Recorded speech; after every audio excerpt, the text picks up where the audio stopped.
I don't have, I'm a C program, not a Java program, so there's no garbage collection. All right. We're moving down to the next group of slides, right? And this is all about contracts, assertions, and invariants. And the contracts is something that I'm supposed to teach in this course, right? It's like the tree has contract with the outside user. And what's the contract? It says, well, if you say, give me the right child of this node, then the contract is that it gives it, right? The outside world doesn't know about how everything is implemented inside. It just knows the contract, right? Everybody get that? Now, I'm a religious fanatic about loop invariants, and so I stick it in wherever I can, all right? And assertions, an assertion is a statement, you put it at a place in your code, and it's not executed. It's sort of like, if things aren't the way that I want them to be, panic, right? If things are the way you want them to be, then nothing happens, right? But if you're ever running a program and a box jumps up on the screen and says, panic, call somebody, that's because there was some assertion that broke, right? And in my mind, the code's not actually testing for those assertions, just the coder is testing for them, right? And then what is a loop invariant? It's an assertion at the top of the loop. All right, so we're just saying this again, right? If you have a routine, you should know every routine, every method. Back in my day, we called them routines. Now they're methods. I don't know why, right? Has a precondition and a postcondition. So the precondition is the contract from the outside, from the guy this is the contract between the method and the user of the method, right? The contract is, you're going to give me an input that meets the precondition, right? And I'm going to give you an output that meets the postcondition. And what is a condition? You all took 1090, and if you didn't, you can come see me in the morning, right? It's a statement that's either true or false, right? Statement like the sky is blue, right? You got to give me an input in which the sky is blue, and then I give you an output in which you have a nice day on the beach. All right, so this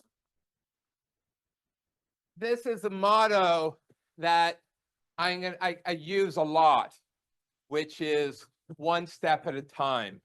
And it's kind of a motto that comes from AA meetings, Alcoholics Anonymous.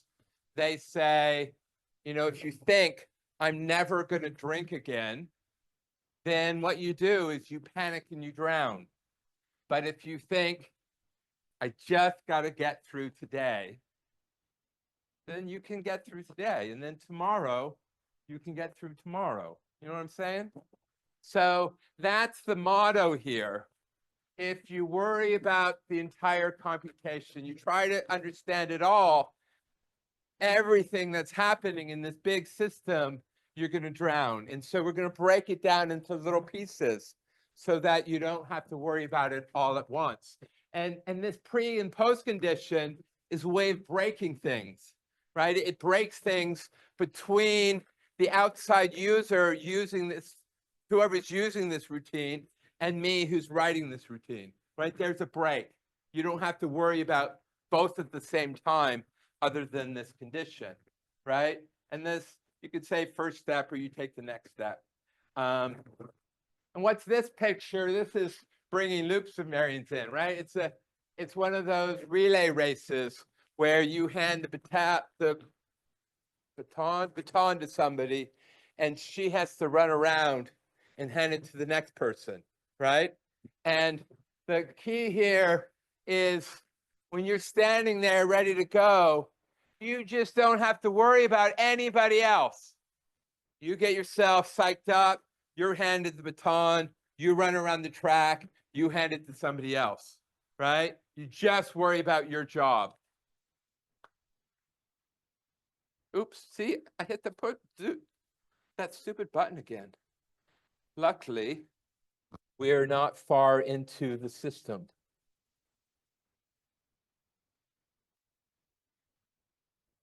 All right. All right, so these are kind of the things that I've said already, right? P and post condition separates the responsibility of the outside and the inside. Assertions make a statement about what's true at this point in the computation. A loop invariant is I have a loop and I have assertion at the top of the loop, which says what's true every time I'm at the top of the loop. And then there was a systems guy I was having lunch with, and you know the funny things that people fight about. He was saying that system invariants and loop invariants are different. And I said, no, they're the same. For me, they're the same, right? So what is a system invariant? Is like a stack, right? The system invariant is, well, there's a stack of objects and you only can remove from the top, right? And when you pop something, you better still have a stack. It doesn't suddenly turn into an elephant, right? There's an invariant. And so that's the system invariant says that you have a stack. And then how is it a loop invariant? Well, you put a loop around the outside that keeps, what does the loop do every time you push or pop something? And it maintains the loop invariant. So for me, they're the same. Data structures, right? Right, so the key here, remember I said draw pictures? What an assertion is only a picture, right? It's a generic picture to tell you what it kind of looks like, right? And this is a complicated slide. What is it all, right? We got mathematicians, that's probably me, who proves theorems. And then somebody implements the routine, which better be readable and usable and have a good contract. And then over here, somebody writes more code, which uses the routine, right? Maybe this guy here is proving about loop invariance. This guy writes the stack routine. This guy uses the stack routine. This guy is at home running the routine. And Bill Gates gets paid. All right, so everybody get that slide? All right.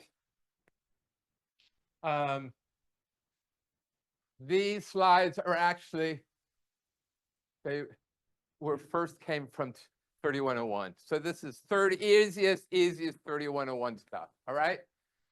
So it's code, right? And I say the word max, so that gives it away. But if you were just looking at that code, would you know what it does?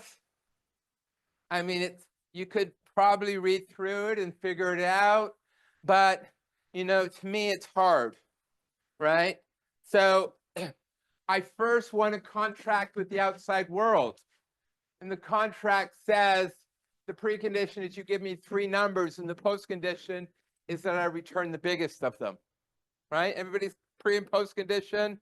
We have assertions. It's a contract with the outside world, right? And, right, so preconditions true at the top, postconditions true at the bottom of your routine. All right. I thought we were going to do more here. Maybe we'll come back to this. What are we doing now? Modules, every job, right? Everybody needs a pre and post condition.